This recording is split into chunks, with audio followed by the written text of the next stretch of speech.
Hi welcome back to Bhuvana YouTube channel. ಇವತ್ತಿನ ದಿನ super ಟೇಸ್ಟಿಯಾದ ರೆಸಿಪಿ ದಾಲ್ ಕಿಚಡಿ ಹೇಗೆ ಮಾಡೋದಂತ ಹೇಳ್ಕೊಡ್ತಿದ್ದೀನಿ ಬನ್ನಿ. ಮೊದಲಿಗೆ 1 ಪಾವ್ ಅಕ್ಕಿಗೆ ಅರ್ಧ ಪಾವಷ್ಟು ಹೆಸರು ಬೇಳೆನ ತೊಳೆದು ಕುಕ್ಕರ್ಗೆ ಹಾಕಿರೋದು. ಆಮೇಲಿಂದ 1-2 ಟೊಮೆಟೊ, 1-2 ಈರುಳ್ಳಿ, ಹಸಿಮೆಣ್ಸಿಕಾಯಿ, ಒಂದು 4ರಿಂದ 5 ಹೆಚ್ಚಿಟ್ಕೊಂಡಿರೋದು, 1 ಸ್ಪೂನ್ ಖಾರದ ಪುಡಿ, ಅರ್ಧ ಸ್ಪೂನಷ್ಟು ಅರಿಶಿನ ಪುಡಿ, ಕೊತ್ತಂಬರಿ ಸೊಪ್ಪು 1 ಬೌಲು, ಕರಿಬೇವು ಸೊಪ್ಪು 4ರಿಂದ 5 ಎಸಳು, ಜೀರಿಗೆ, ಸಾಸಿವೆ, ಕಡಲೆಬೇಳೆ 1 ಸ್ಪೂನು, ಮತ್ತು ಬೆಳ್ಳುಳ್ಳಿನ ಜಜ್ಜಿಟ್ಕೊಂಡಿರೋದು, ಗರಂ ಮಸಾಲನ 1 ಸ್ಪೂನಷ್ಟು ತೊಗೋಬೇಕು.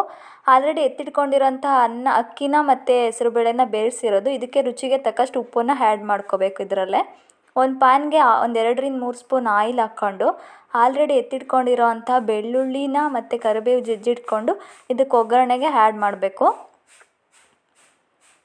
ಇದು ಫ್ರೈ ಆಗ್ತಿದ್ದಂಗೆ ಕಡಲೆಬೇಳೆ, ಸಾಸಿವೆ, ಜೀರಿಗೆನ ಆ್ಯಡ್ ಮಾಡ್ತಿದ್ದೀವಿ. ಆಮೇಲಿಂದ ಟೊಮೆಟೊ, ಈರುಳ್ಳಿ, ಹಸಿಮೆಣ್ಸಿಕಾಯಿ ಎಲ್ಲ ಆ್ಯಡ್ ಮಾಡಿ ನೀಟಾಗಿ ಫ್ರೈ ಆಗಬೇಕಿದು. ಫಸ್ಟೇ ಫ್ರೈ ಆಗಿದ ನಂತರ 1 ಸ್ಪೂನಷ್ಟು ತುಪ್ಪನ ಆ್ಯಡ್ ಮಾಡ್ತಿದ್ದೀವಿ ಇದ್ರ ಜೊತೆಗೆ. ಆಮೇಲಿಂದ ಆಲ್ರೆಡಿ ಬೆಂದಿರೋ ಅಂತಹ ಅನ್ನ ಮತ್ತು ಹೆಸರು ಬೇಳೆದ್ರ ಜೊತೆಗೆ ಇದನ್ನು ಆ್ಯಡ್ ಮಾಡಿ ನೀಟಾಗಿ ಮಿಕ್ಸ್ ಮಾಡಬೇಕಿದು. ಈ ಥರ ಮೆತ್ತಗೆ ಬೇಯಿಸ್ಕೋಬೇಕು, ಹಂಗಾರೆ ಟೇಸ್ಟಿಯಾಗಿರುತ್ತೆ ಇದು.